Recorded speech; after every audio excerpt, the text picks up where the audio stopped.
from bestbabymonitor.com. Today I'm going to talk about picking best baby monitor for you and your family. There's several things to consider when you're looking at baby monitors.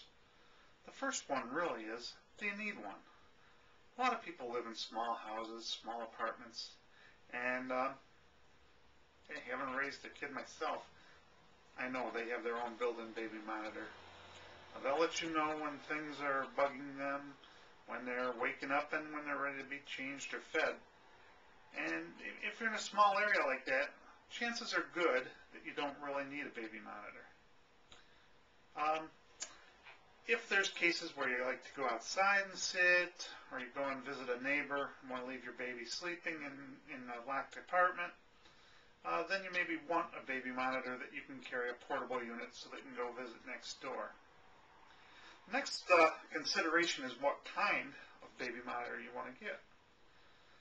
I normally recommend for most people that they start at least with a basic model unless they have some real need for something fancier. Basic model really is just a baby monitor that has a sending unit that's in the baby's room and a receiving unit that's in the room you're in. Nothing fancy with it, no lights, no bells, no whistles, no video, strictly audio. You can hear when the baby's waking up and rustling a little bit, and that lets you know it's time to go take care of things. But if you have a little more concern, or if you really want to keep an eye on the baby, maybe you've got concerns with SIDS or something along that line, or maybe you've had some issues with the baby being sick, you should maybe then get a video baby monitor, which will, in addition to showing you or allowing you to listen to the baby, will allow you to see it. Some models come with night vision, so you can also see the baby at night, in the dark. Most of those are in black and white, but it does allow you to keep an eye on the baby, make sure that it's laying on its back and hasn't rolled over, those sort of things. Along with that are two-way activity video monitors. They allow you to hear sounds from the baby and also to give feedback to the baby. You can talk to the baby over the monitor. You can turn on a night light. You can maybe even do something like, play a little music, those type of things through this monitor. So it allows two-way feedback, which is kind of nice. Another consideration is the distance that your monitor will transmit to. Again, if you're in a fairly small area, maybe you like to, your baby's on the second floor of the baby's bedroom, and you like to exercise down on the first floor or maybe in the basement. Most of those occasions you can get by with a fairly low price monitor. You don't need one that's going to transmit a long ways. But if you live in a really big house, baby's room's on one end, yours on the other, or your exercise room's quite a long distance away, or you want to go outside and do something in the garden, wash the car, those type of things where you're going to be, more than a couple 100 feet away from the baby, then you really want to look at finding a transmitter that will carry for a fairly long distance. Those would be called long-range baby monitors. And some of those will carry, 3 football fields away. One of the problems with those sometimes is other baby monitors in the area might pick up the signal. So you also want to look for different frequencies. You can get a digital monitor or an analog monitor.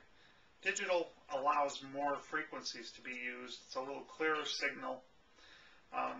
Several models come with different channels. Some change automatically, some you have to manually change.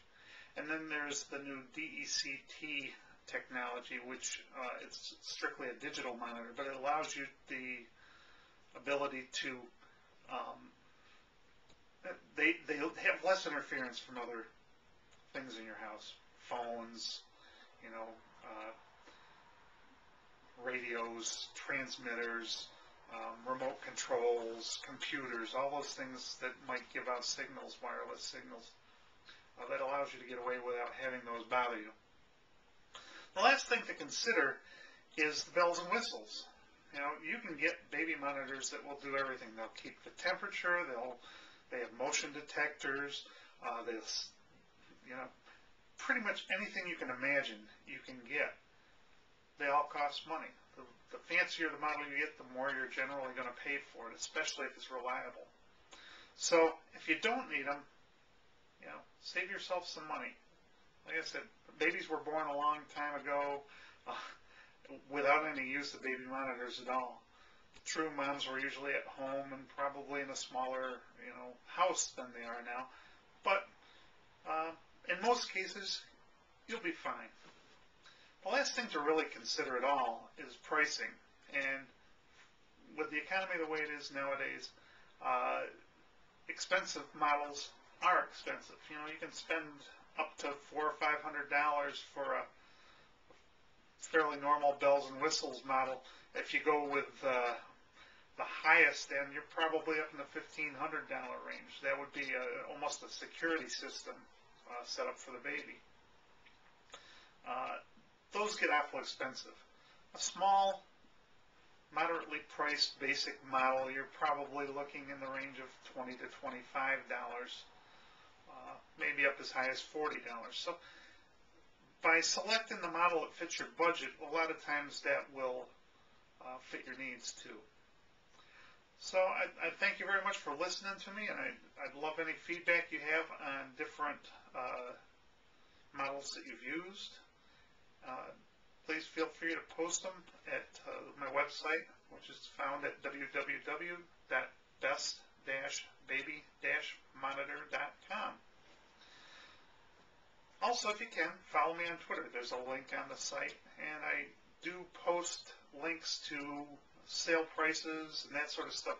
Not my prices, but do like Craigslist, those type of things where somebody may have a used or a spare monitor that they're trying to sell cheap. So by following me on Twitter, you'll be able to see those as I post them, and maybe you can pick up a great deal. I've had them as little as $5 on Craigslist that I've seen them for. Actually, I think I saw one free the other day to a good home. They've used it for their baby. They just want somebody else to have a monitor to put it to use. So until I talk to you next time, thanks so much for listening. See you later.